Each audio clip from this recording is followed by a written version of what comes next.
ada anggaran stunting. 10 miliar. Coba cek, lihat betul. Untuk apa 10 miliar itu?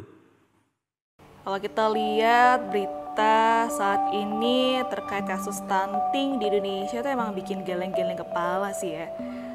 Dan pastinya juga nggak bisa dianggap remeh. Kementerian Kesehatan Indonesia juga sudah mengumumkan kalau dari tahun 2021 sampai 2022 itu mengalami penurunan. Tapi prevalensi stunting Indonesia di tahun 2024 harus bisa mencapai target 14%. Jadi kira-kira gimana inovasi yang harus dilakukan, kemudian program-programnya seperti apa? Kali ini saya, Lara Puspita, akan ngobrol penting bersama Pak Dwi Cahyono. Beliau adalah Kepala Bapperlitbang Kabupaten Karanganyar. Penasaran gimana obrolannya? Yuk ikutin saya. 1 miliar untuk stunting. Cek. Perjalanan dinas 3 miliar. Rapat-rapat 3 miliar. Penguatan, pengembangan apa-apa, bla bla bla. Ya, kapan stuntingnya akan selesai kalau caranya seperti ini? Nuwun. Monggo. Halo, Mbak Lara. Nggih. Pak Dwi. Monggo Mbak Lara. Segrawuh. Mengganggu ya Pak ini? Mboten dah. Nek ganggu tak kon metu. Apa kabar Pak? Alhamdulillah saya monggo pinten. Sehat? Sehat, alhamdulillah. Monggo. Lagi sibuk apa nih Pak? Sibuk bekerja ya? Sibuk bekerja ya Pak? Monggo terus pundi, Pak? Tapi ini nggak mengganggu kan Pak? Mboten. Kita ngopi-ngopi bareng dulu, ngobrol-ngobrol santai. Oke, siap. Soal Bapperlitbang dan juga kasus stunting. Siap. Oke, cegah stunting itu penting. Cegah stunting itu penting. Oke. Sekarang bisa? Bisa, yo. Oke, siap. Ngenteni apa? Alah, ngopi lamu Pak. Oke, siap.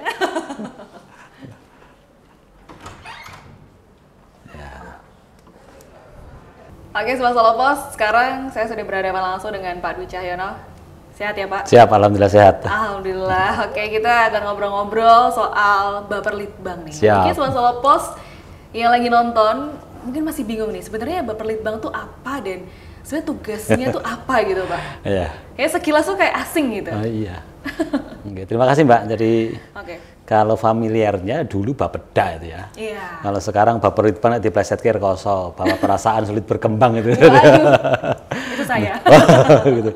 Tapi kan kita Badan Perencanaan, Penelitian dan Pengembangan Kabupaten Karanganyar. Jadi tugas pokoknya di perencanaan, jika di penelitian dan pengembangan kami punya tugas untuk penyusunan kebijakan perencanaan kabupaten, kita juga punya tugas kelitbangan, kita juga punya tugas untuk membimbing teknis fungsi-fungsi penunjang di urusan pemerintahan daerah, termasuk salah satunya kalau di Bapperlitbang itu kan ngabehi meskipun ya kayak bayan opyak ya. Karena semua ikut, nah, kami itu di Bapperlitbang nangani kemiskinan, kami sebagai sekretariat TKPK di kabupaten, kami nangani stunting juga. Kebetulan saya pribadi saya juga wakil ketua untuk tim percepatan penurunan stunting kabupaten. Kami juga menangani CSR perusahaan, kami sekretariatnya.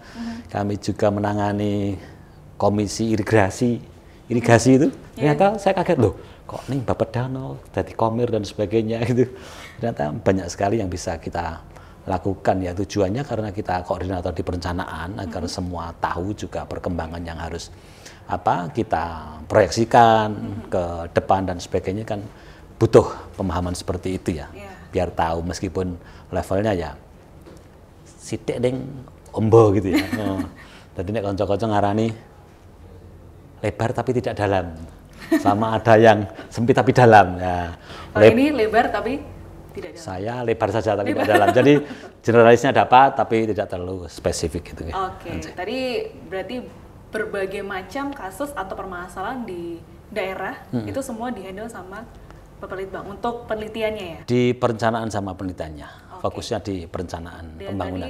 Tadi Bapak juga menyebutkan soal stunting ya Pak. Ini stunting kan lagi ramai banget nih pemberitanya ya. Tadi kita juga udah ngobrol, ada video TikTok ya Pak Jokowi yang membahas soal stunting yang ternyata ya persentasenya menurun tapi ada juga yang meningkat di beberapa daerah gitu ya. Kalau di Karanganyar sendiri seperti apa Pak? Karanganyar sendiri sebetulnya ini kan ada dua cara ya. Ada SSGI, ada EPBGM. Kalau yang dipakai pemerintah pusat itu yang SSGI. Kalau SSGI itu ya ada persentasenya. Kita di 2022 22 kemarin ada angka 22,3%. Ya. Kemudian target kita ya harapannya nanti bisa ikut target nasional bisa 14% di tahun 2024. Makanya pemerintah juga berkomitmen nanti 4% penurunannya tiap tahun. Ya. Kalau di dasarnya dari penimbangan itu ya yang PSG di tahun 2021 kita 4,48%, kemudian tahun 2022 itu sudah 3,33%, dan terakhir PSG kemarin di bulan Maret ya kelihatannya itu 4,86%. Masih banyak yang harus kita kerjakan. Masih banyak PR, iya, masih banyak PR yang harus dilakukan. Karena kan tidak mudah ternyata stunting ini kan. Betul. Terlalu kompleks ternyata ya Pak. Ternyata kompleks dari hulu sampai hilir harus kita intervensi semuanya. Gitu ya. Oke. Lalu untuk program stunting itu sendiri itu di Karanganyar itu ada di mana aja sih Pak kalau boleh tahu? Oke. Kalau tusinya itu jadi indikatornya di DPA 3 PPKB ya. Dulu memang di Dinas Kesehatan, tapi dengan adanya peraturan pemerintah 72 2021 itu sudah beralih di DP3 BPKB. Kalau yang dinas yang lain dan sebagainya ya kita itu kan sekarang nggak bisa ya kerja sendiri. Dalam arti kesehatan khusus DKK, perencanaan Baperditbang Totok, pertanian hanya miliknya Dinas Pertanian dan Pangan ya nggak bisa. Sekarang kita harus eranya ya kolaborasi, sinergi seperti itu. Tapi intinya kalau di kaitannya dengan stunting, OPD yang menangani secara teknis di DPA 3 PPKB. Oke. Kemudian kalau daerah-daerahnya yang ada di Karanganyar sendiri, itu secara meluas ya? Semuanya? Lokasinya? Lokasinya. Lokasinya kalau 2023 sudah ditetapkan ada di 24 desa kelurahan ya, untuk yang itu di hampir di semua kecamatan ada ya. Hampir semua kecamatan ya? Kemudian yang di 2024, karena kita sudah menetapkan lokus untuk 2024 ya, ada 25 desa, ada di Jatiyoso, Jatipuro, Karangpandan, Jenawi dan sebagainya. Kerjo juga ada, ya hampir semuanya ada lah. Tapi saya kira ya memang harus kita prediksi, lokasi kita tentukan, nanti intervensinya harus seperti apa kan harus jelas. BNPA kalau sekarang itu kan tuntutannya BNMP address harus cetak. Harus cetak. Cetak wela-wela itu kan. Menurut saya kondisinya seperti itu.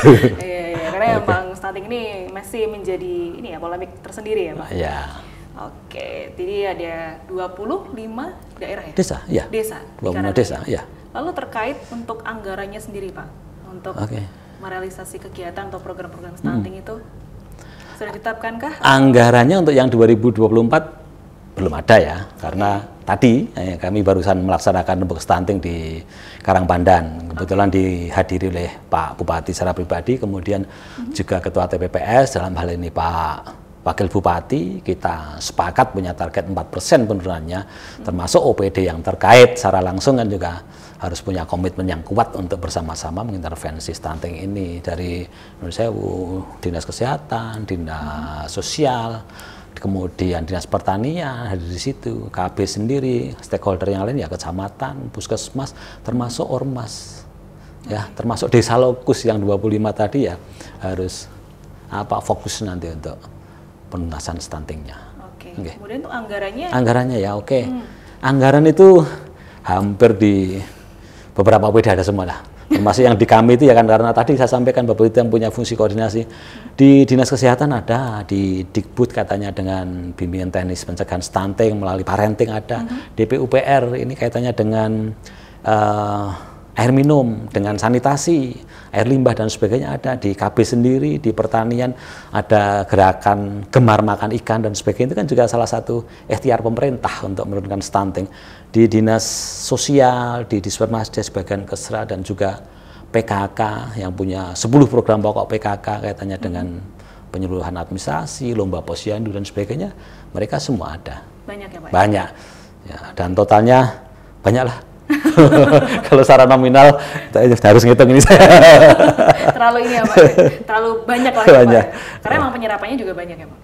Penyerapannya hampir semua 100%, kita kan punya kewajiban untuk menyerap anggaran. Tapi jangan sampai tadi seperti TikToknya Pak Jokowi itu. Ya. Viral sekali ya Pak. Iya, itu kan juga PR bagi kami ya. Karena kalau tidak di evaluasi seperti itu kan juga secara spesifik nanti nun sewu.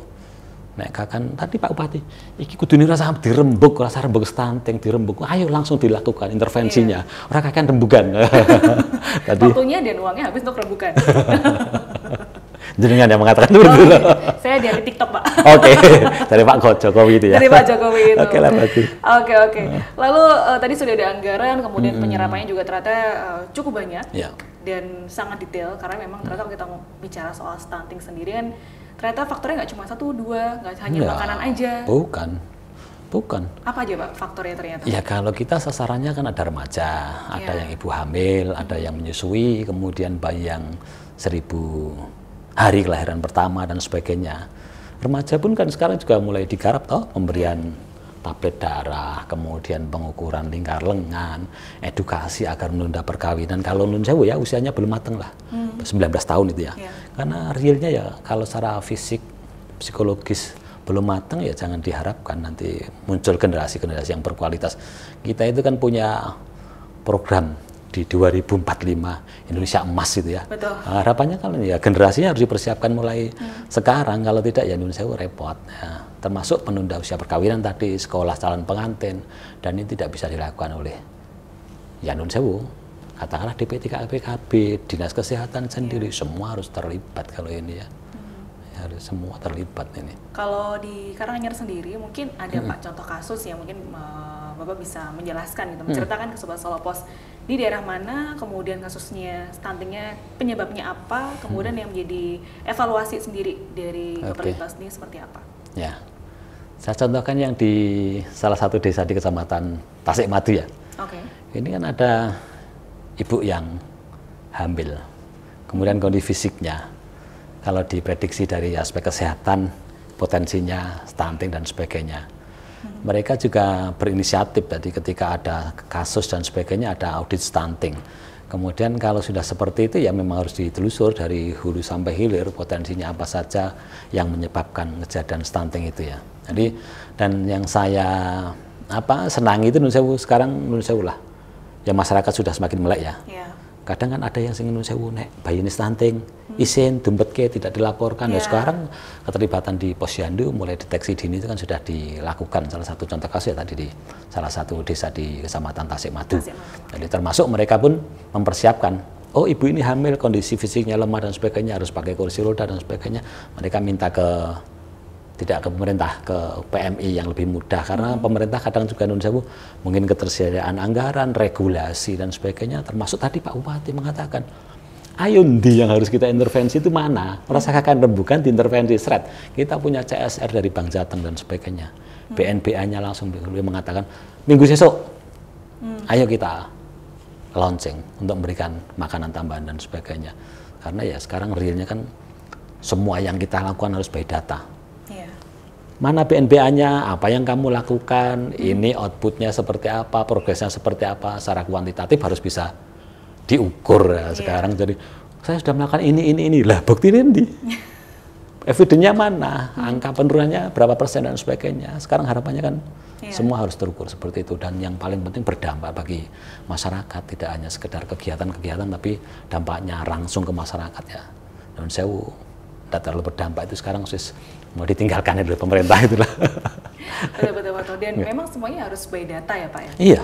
Padahal untuk bisa mencapai data yang maksimal itu juga butuh waktu dan usaha. Karena yang tadi Bapak sampaikan contohnya, bahkan ada yang merasa memang, oh ternyata bayi ini stunting. Tapi karena malu, karena mungkin edukasi di lingkungan sekitarnya juga kurang, akhirnya nggak ke data itu. Bisa jadi. Dan ternyata sampai sekarang mungkin masih ada ya Pak yang seperti itu? Ya mungkin tidak banyak lah.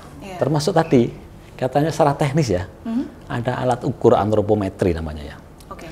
Bayi itu kan ya po gelem kan dukur meneng kayak seperti ini ya, dukur lah teman. Bayi kan ya pola. Ngukurnya bisa jadi tidak akurat ketika bayinya pola, kemudian SDM yang mengukur dan sebagainya bisa jadi salah. Termasuk ketika nginput data, tadi sampaikan dari DKK, lo bayi 1 tahun diinput 2 tahun dengan tinggi badan, panjang badan dan sebagainya, ya masuk stunting. Nah itu kan juga secara teknis hal-hal yang mungkin bisa kita temui di lapangan kaitannya dengan pendataan ya. Karena penggunaan antropometri kan juga harus punya istilahnya skill ya, skill khusus, tidak semua orang bisa ngukur beda karo meteran di toko bangunan itu ya. Tinggal langsung ditarik langsung ketemu ya Pak ya. Nggak bisa seperti itu ternyata. Iya. Jadi memang sangat krusial sekali ya, bahkan SDM-nya pun memang sangat berperan penting untuk pendataan. Iya. Karena juga pendataannya juga ini ya, mempengaruhi kita distribusi yang tadi sempat dibilang kayak protein, kemudian susu, tergantung kebutuhan dari masing-masing anak ya. Kalau sudah ditemukan datanya, jumlah, kemudian ini penyebabnya dan sebagainya, harus diintervensi seperti apa. Ya nun sewu, tadi mungkin kita diskusi sebentar ya. Kalau anak dengan bawaan penyakit TBC itulah, ya mungkin kemarin asma aku tuh diintervensi dengan obat sekian bulan dan sebagainya, tidak boleh ada jeda dan sebagainya. Dan itu tidak disembuhkan dulu, mau diintervensi bendina 3 endok 2, 3 dan sebagainya, menurut saya mungkin tidak terlalu signifikan karena sakit awalnya itu yang harus dideteksi, disembuh. Iya, sakitnya harus disembuhkan dulu. Kalau tidak disembuhkan ya sama saja. Wong loro kok 3 endok kan juga mungkin makannya juga alas-alasan ya. Kita ya, ternyata ya banyak ya, ternyata multi kompleks ini kalau kita bicara stunting, tidak semata-mata karena asupan gizi semata. Iya. Tapi untuk melakukan edukasi ke daerah-daerah sebenarnya sudah sering dilakukan ya Pak? Sudah ada, dalam arti gini ya, TPPS itu kan mulai dari kabupaten juga ada, provinsi ada, kecamatan ada, di desa pun juga Nun Sewu ada. Cuma ya mungkin memang belum optimal ya. Dan harapan kami termasuk dengan media seperti ini, kita kan ya pentahelik ya. Ya dengan media dan sebagainya ini kan penting, bisa mengawal, mengedukasi, itu kan juga butuh publikasi seperti itu, termasuk ya Nun Sewu ketika dipublikasikan, diinformasikan masyarakat, mungkin saya harapannya kan ya mereka tertarik, kemudian bertanya dan sebagainya. Ketika ada kasus mereka juga, Pak di tetangga saya ada seperti ini, kami harus seperti apa kan? Ada juga tuh ketika diunggah di IG, Pak ada kasus dan sebagainya harus seperti apa, atau dilaporkan dan sebagainya ya. Tentu itu menjadi prioritas kami ketika ada laporan, meskipun Nun Sewu saya meyakini kader-kader yang ada di lapangan, teman-teman bidan, kemudian petugas-petugas yang ada di desa itu kan juga sebetulnya sudah tahu. Sekarang kalau belum viral kan belum ditindaklanjuti, rata-rata repot itu. Jadi kayak orang mau lapor ke pihak terkait, kalau nggak viral kayak nggak susah gitu. Ini menurut netizen. Ya. Sebetulnya. Saya mewakili netizen. Sebetulnya kalau saya kan begitu ada laporan dan sebagainya, kewajiban pertama termasuk konsekuensi kita ketika kita membuka media sosial. Saya ingat betul Pak Ganjar itu ya, ketika kamu membuka medsos kamu ada respon dari masyarakat atau kamu diam saja tidak tanggapi, apa gunanya? Harus jadi prioritas kalau seperti itu. Begitu tanpa ada harus nunggu viral dulu. Tidak usah lah. Kalau bisa jangan viral ya. Jangan viral kalau bisa. Makanya kan kita koordinasikan, kemudian pelibatan seluruh stakeholder, termasuk tadi sampaikan dari ormas, dari organisasi perempuan, termasuk ya anak-anak. Ini kan juga penting juga ya, edukasinya kan Nun Sewu tadi sampaikan tidak semata-mata karena gizi dari hulu sampai hilir ini harus ditangani semuanya. Kalau tidak ya Nun Sewu parsial gitu juga nilai keberhasilannya, tingkat keberhasilan untuk mencapai target yang sudah ditentukan juga Nun Sewu ya mungkin persentasenya tidak terlalu signifikan lah kalau seperti itu ya. Iya. Oke Pak, kita sambil ngopi dulu. Oke. Ini kan ngopi. Ngobrol penting. Ngobrol pentingnya ada, tapi ngopinya juga harus ada. Oke, siap. Kita sambil ngopi ya Pak. Monggo Pak. Kopi mana ini? Kopi lawu. Kopi lawu. Oke, siap. Dia punya cita rasa yang khas kopi lawu itu ya. Iya betul. Kita itu di Baperitbang Nun Sewu ya, santene mengflashback yang di. Tugas kami juga kaitannya dengan ekonomi kreatif. Kita punya klaster kopi, kemarin kita inisiasi untuk kami bentuk ya agar potensi ekonomi dan sebagainya bisa tumbuh berkembang. Kalau ada potensi tidak kita manfaatkan ya mana-mana. Iya betul. Kita sudah inisiasi untuk klaster kopi. Berarti harus peka ya Pak, potensi kita. Tapi Pak Dwi termasuk yang suka ngopi Pak?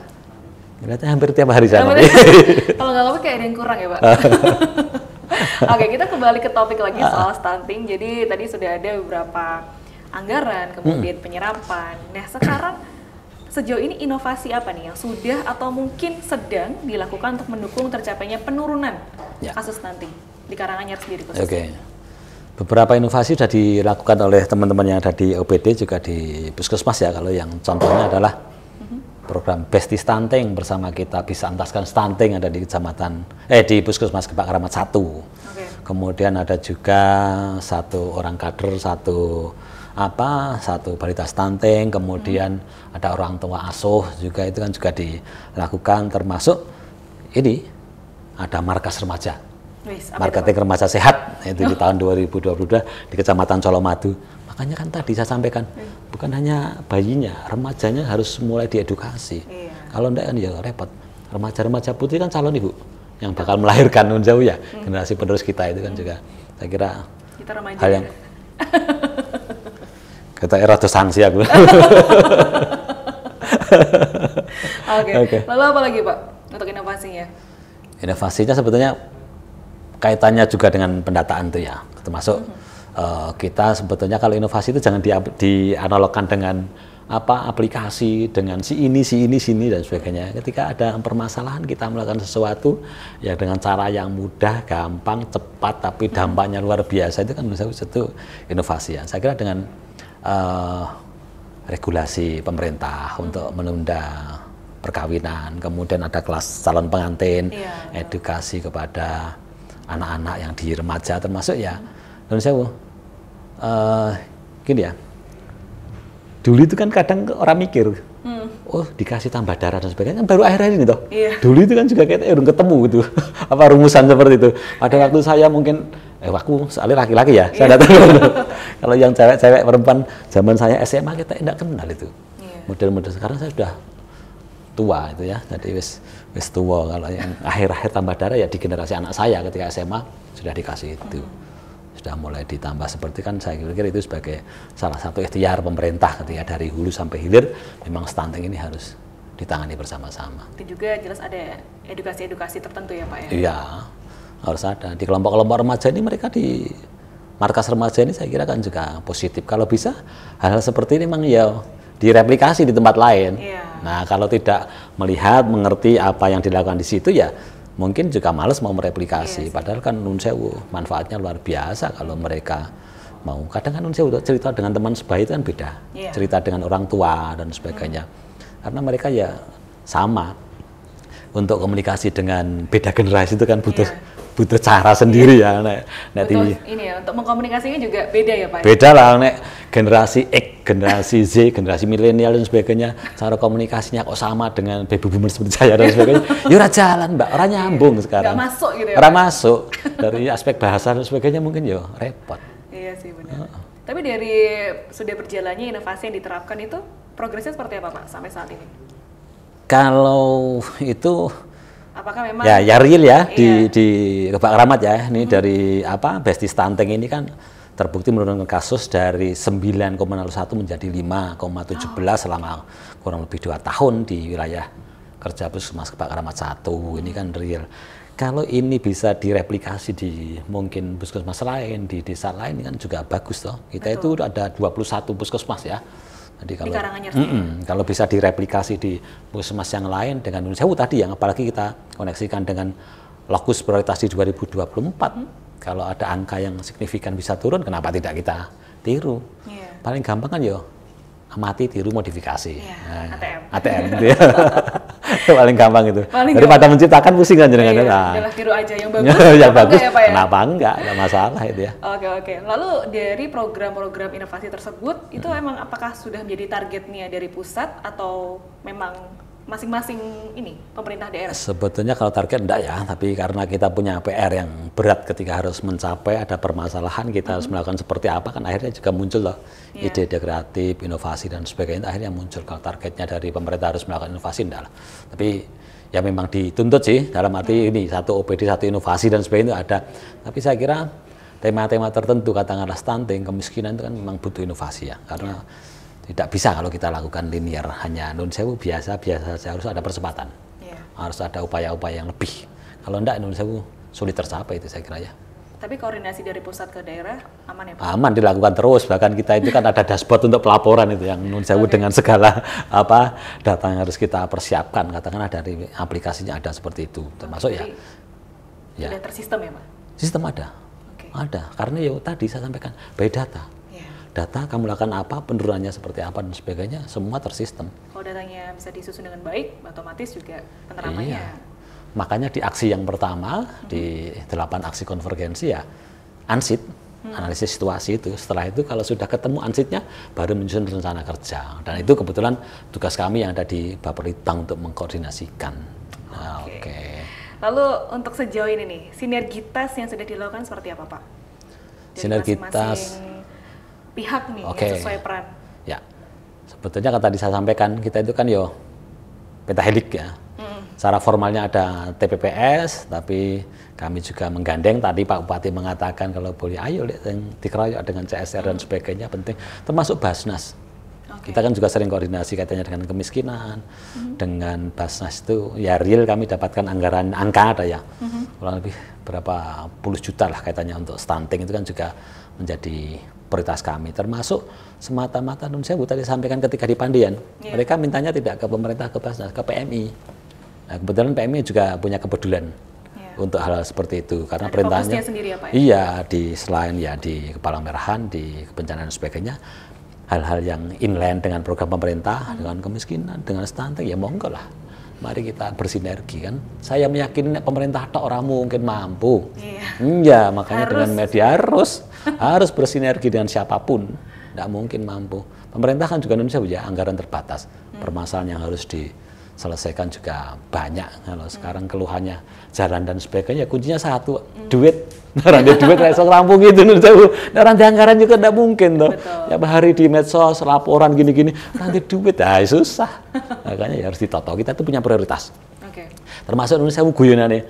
Kenapa Bapelitbang itu ada perencanaan yang dilakukan orang di duit? Dia kan harus menyusun prioritas. Nanti duit nyanyoh gitu aja ya. Pak butuh iki, ayo langsung ya. Orang di duit kan harus diprioritaskan. Mana yang prioritas untuk kebutuhan masyarakat, untuk peningkatan kesejahteraan, untuk pelayanan, hal-hal yang penting mendesak kita lakukan, ya itu prioritas yang harus kita biayai. Sesuai dengan anggaran yang tersedia ya, Pak? Iya, itu paling aman sesuai dengan kemampuan keuangan daerah itu kan. Prioritasnya seperti itu kan ya. Oke. Kita yuk ngeluh, bicara stunting gitu kan, kita ya butuh-butuh tadi. Ngopi di luar. Loh, ada enggak kopi di luar tadi ya? Kita pindah keluar ya, Pak? Oke, siap. Oke, terima kasih, Pak. Oke. Kita jalan-jalan keluar dulu sambil ngobrol-ngobrol soal stunting.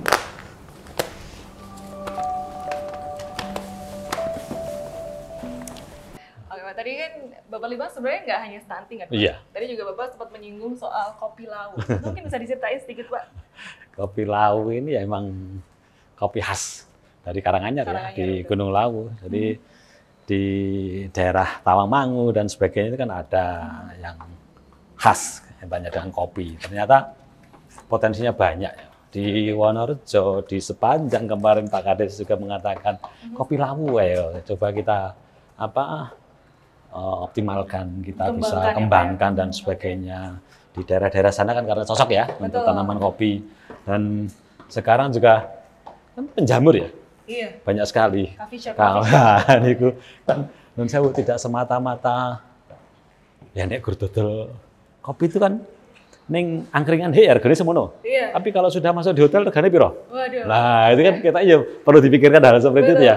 Makanya salah satu upaya kita di klaster Lawu itu di klaster kopi ya. Kita sepakat dari hulu sampai hilir dan sebagainya. Ya harus kita tangkap itu, harus kita kelola. Soalnya kalau di Wedangan kan namanya wedang kopi. Jadinya mungkin harganya lebih murah. Tapi kalau di kafe kan jadi es kopi. Jenengnya angel ya kalau ada. Oke. Kalau namanya angel berarti lebih mahal. Ya, untuk kita larang-larang lebih mahal gitu. Padahal cuma beda bahasa aja. Beda bahasa. Rasanya ya kira ya meh podo-podo ya gitu. Gelasnya beda dikit lah ya. Oke. Kita lanjut lagi ngobrolin stunting ya, Pak ya. Siap. Jadi tadi kita udah membahas soal inovasi, kemudian strateginya juga dari Bapelitbang. Kemudian saat ini selama menjalani inovasi atau program-program tersebut ada tantangan tersendiri nggak, Pak? Di masyarakat atau di lapangan? Oke. Jadi kalau tantangannya yang terutama kan kita kalau mau keluar dari zona nyaman, kita mau melakukan sesuatu yang mungkin agar ada hasil yang luar biasa itu kan juga butuh kemauan keras ya. Itu yang pertama, komitmen pimpinan itu kan juga dibutuhkan. Tapi Pak Bupati, seperti tadi di Rembuk Stunting juga rawuh sendiri, Pak Wakil juga rawuh sendiri sebagai Ketua TPS. Beliau mengatakan, surakakan rembukan ayo kita intervensi langsung, itu kan juga komitmennya kuat sekali. Kemudian kalau yang di masyarakat, mungkin pemahaman mereka dan sebagainya kaitannya dengan stunting kan saya yakin sudah ada, tapi kan itu tidak boleh berhenti. Karena kan dinamis juga ya, saya sampaikan. Terus termasuk pelibatan seluruh stakeholder terkait ini harus kita lakukan biar maksimal nanti target yang kita tentukan dan sebagainya. Itu kan juga pemerintah nasional secara nasional 14% di 2024. Ini kan juga angka yang cukup tinggi ya. Untuk menurunkan harus butuh ekstra, butuh usaha dan tidak bisa dilakukan sendiri oleh pemerintah. Sekali lagi kita harus melibatkan seluruh stakeholder. Oke. Dan itu harus maksimal ya Pak? Ya. Tinggal setahun lagi. Iya, tinggal setahun lagi itu kan ya nggak boleh main-main, harus maksimal. Betul. Kemudian untuk target sendiri Pak, penurunan stunting di Kabupaten Karanganyar seperti apa? Kalau di Karanganyar saat ini kita kan kalau tadi di PSG ada 4,86 dan sebagainya. Target komitmen kita di Rembuk Stunting menurunkannya menjadi 4%. Kalau di SSGI kan 22,3% tadi ya. Turun 4% nanti di tahun 2023 menjadi 18,3. 4% lagi ya mudah-mudahan nanti bisa 14 sama kondisinya seperti itu ya. Ya jangan sampai nanti target nasional kita ganduli gitu ya. Nah, kita tidak mencapai target itu kan juga nasional juga nanti nggak akan tercapai juga nanti ya. Oke. Harapannya seperti itu. Semoga bisa tercapai ya Pak. Amin ya harus itulah. Ya mudah-mudahan bisa lebih baik lah. Iya. Nah kalau mimpi kan harus. Iya dong. Lebih target ya Pak. Oke, terakhir nih Pak. Iya. Harapan untuk semua pihak, bahkan juga masyarakat sendiri, khususnya di Kabupaten Karanganyar, untuk kasus stunting ini seperti apa? Cegah stunting itu penting. Jadi kita harus punya komitmen yang sama dari pemerintah, seluruh stakeholder, dari media pun ada komitmen seperti ini, mengedukasi, mempublikasikan, termasuk nanti juga ada fungsi Bisa Indonesia bisa mengawasi program yang kita lakukan, ini sudah benar apa belum dan sebagainya, termasuk partisipasi dari masyarakat tentunya ya. Kalau tadi mungkin kami sampaikan di forum CSR dan sebagainya ya, harapan kami dari pihak pengusaha dan sebagainya ya monggo bareng-bareng. Basnas juga sudah melakukan, siapapun sudah melakukan, harapan kami adalah kita bisa bersinergi, berkolaborasi itu penting untuk era sekarang. Nggak bisa kita sendiri-sendiri itu ya. Oke. Itu dia Sobat Solopos, berkolaborasi itu penting, khususnya untuk mengatasi kasus stunting supaya bisa mencapai target, menurunkan angka kasus stunting di Indonesia dan khususnya di Kabupaten Karanganyar. Siap. Oke, terima kasih Pak Dwi Cahyono. Matur nuwun, sehat, sukses semuanya. Nggih, siap. Mari. Nah, itu tadi Sobat Solopos, obrolan kita bersama Pak Dwi Cahyono selaku Kepala Bapperlitbang Kabupaten Karanganyar soal cegah stunting itu penting. Gimana? Seru kan? Makanya saksikan terus acara Ngopi Ngobrol Penting di YouTube channel Radio Solopos. Bye-bye.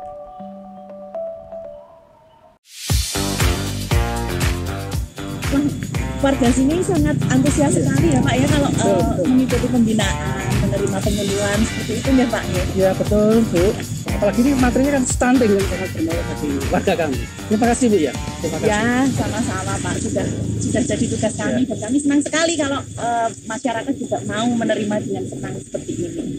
Semoga ini membawa manfaat bagi warga kami. Ya. Setelah ini nanti kita lanjut kemana ya Pak? Kita ke RT sebelah ya Bu ya, ada warga yang perlu kita edukasi kaitan dengan stunting gitu. Oke, ya. siap.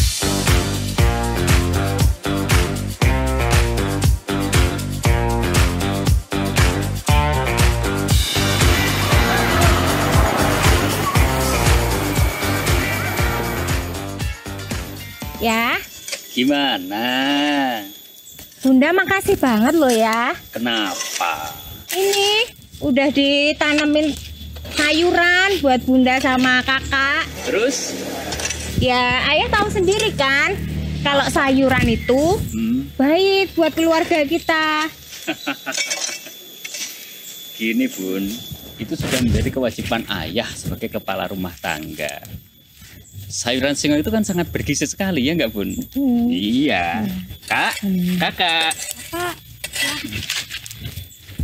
Kakak tahu nggak? Kakak sebentar lagi akan punya adik.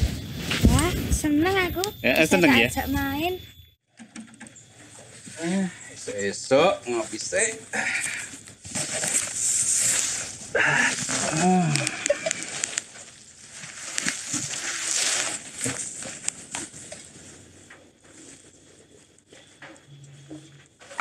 Mantap. Dak pundi Mbak Ayu pati tindak pundi katinggalan tindak wae ora numpak taksi dewekan opo ora wedi timbang nganggur kula gelem ngancani. Kak, ayah sama bunda itu ikut anjuran pemerintah. 2 anak saja cukup, ya nggak Bun? Iya, jelas dong ya. Biar nanti kakak sama adik bisa sehat gitu. Iya, aku mau juga adik sehat seperti aku. Seperti kamu? Iya. Seperti kakak ya? Iya. Ya tentulah Kak. Soalnya bunda sama ayah itu berusaha kalau punya anak itu harus sehat. Sehat jasmani dan juga sehat rohani. Betul Bunda. Iya. Tuh.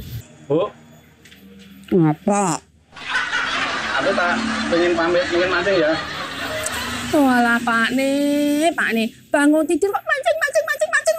Mau ya kerja, cari penghasilan gitu loh. Loh, Bu, mancing itu bisa ya. Jangan dilarang toh. Bu orang itu jangan egois toh Pak nih, jangan menanya sendiri. Ini loh istrimu bahagiakan, happy gitu loh ya. Kamu pengen bahagia ya, Bu? Lah istri mana yang gak ingin bahagia toh Pak? Kan pengen bahagia juga. Pas Bune, Bapak pengen punya anak satu lagi. Cocok toh? Anakmu ceng. Tapi gini Kak, banyak hal yang mesti harus diperhatikan supaya adik nanti bisa sehat, bisa kuat dan cerdas seperti kakak. Pak, anak kita itu satu-satunya menurut Bu Bedan itu stunting, tidak sama dengan anak-anak yang lain.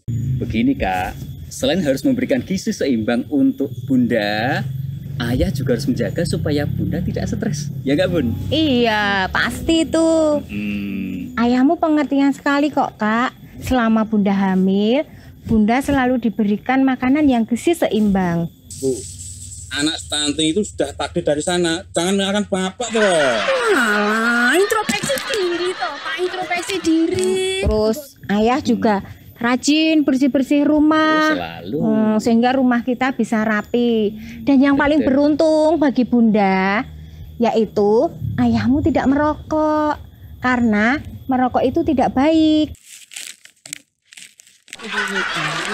Ini kebun itu dibersihkan, ditanduri, ada sayuran. Bahagiakan istrimu toh Pak, bahagiakan istrimu. Tenang Bu, tenang. Semua sudah pada waktunya. Pokoknya Bapak pengen anak satu lagi, titik. Kok ya? Semua itu juga kesadaran. Yang paling penting, ayo kita bareng-bareng menyambut adik supaya terlahir dengan sehat. Iya ya.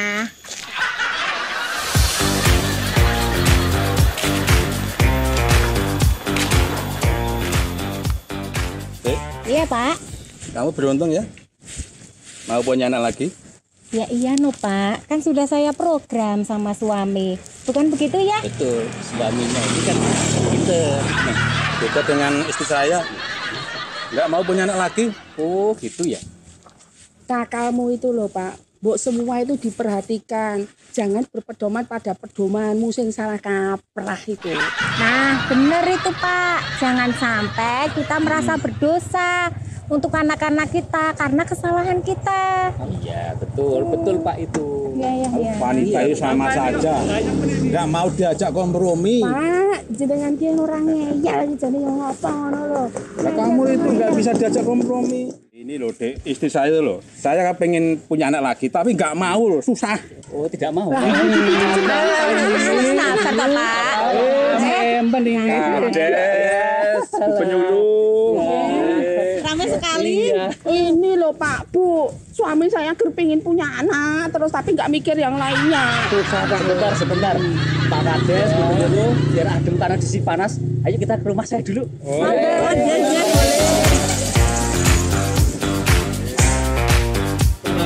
ada Ini loh Pak Kades, Kang Taijo suami saya itu kan pengen punya anak lagi. Padahal anak saya yang pertama kan sudah menurut Bu Bedan itu stunting. Lah kan nggak mau resiko lagi, juga belum kerja. Gitu Pak Kades. susah. Ini kan ada Bu Kresna. Beliau ini penyuluh KB. Nanti Bu Kresna bisa jelaskan ke Bapak Ibu ini. Iya Pak.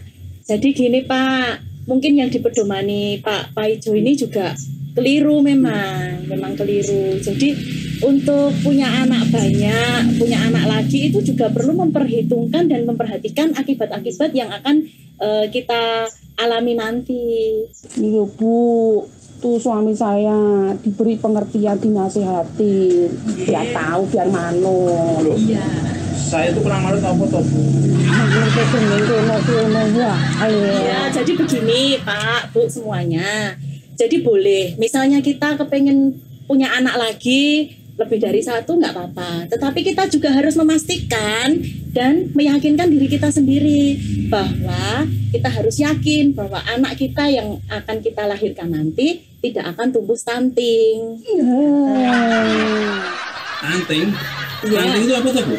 Stunting itu adalah gangguan pertumbuhan pada anak. Jadi anak itu tumbuh tingginya itu lebih pendek dibandingkan anak-anak seusianya. Itu terjadi karena kekurangan gizi kronis atau kekurangan gizi yang berlangsung cukup lama, yaitu dari masa kehamilan ibunya. Dan itu tidak hanya pendek saja, tetapi juga pertumbuhan otak dan juga perkembangan kecerdasannya itu juga akan melambat nanti di masa yang akan datang. Begitu.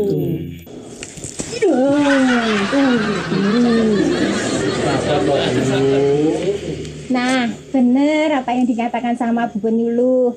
Saya dan suami saya itu selalu menjaga kehamilan saya supaya tidak stunting. Iya. Itu apa aja tuh Bu Penyuluh untuk menghindari stunting tadi? Oh ya. Jadi kita bisa menghindari anak yang kita lahirkan nanti stunting, beresiko stunting. Bagaimana caranya? Nah, kita harus memperhatikan selama 1000 HPK. Apa? 1000 hari pertama kehidupan. Itu dimulai dari awal kehamilan sampai nanti anak berusia 2 tahun. Lalu apa saja yang harus diperhatikan? Yang pertama, untuk ibu hamil itu harus mendapatkan asupan gizi atau nutrisi yang cukup selama kehamilannya. Meriksakan diri secara rutin kehamilannya di bu bidan atau di dokter. Lalu yang ketiga, ibu hamil itu juga harus terbebas dari paparan asap rokok. Itu yang bisa kita lakukan. Lalu berikutnya, setelah nanti anak kita lahir, itu kita juga masih harus memperhatikan lagi. Yang pertama, itu harus memberikan ASI eksklusif selama 6 bulan. Makanan pendamping ASI itu juga harus diperhatikan, harus memperhatikan gizi-gizi yang seimbang. Nah, selain itu, anak juga harus rajin dibawa ke posyandu. Dan juga kita di rumah itu juga harus menerapkan PHBS, perilaku hidup bersih dan sehat. Itu Pak, dengarkan. Kalau kita nanti punya anak yang sempurna pertumbuhannya kan senang juga. Iya Bune. Sekarang saya sadar Bune, saya pengen cari pekerjaan, ingin membahagiakan Bune. Tapi Bune mau tuh hamil lagi, punya anak lagi? Mau?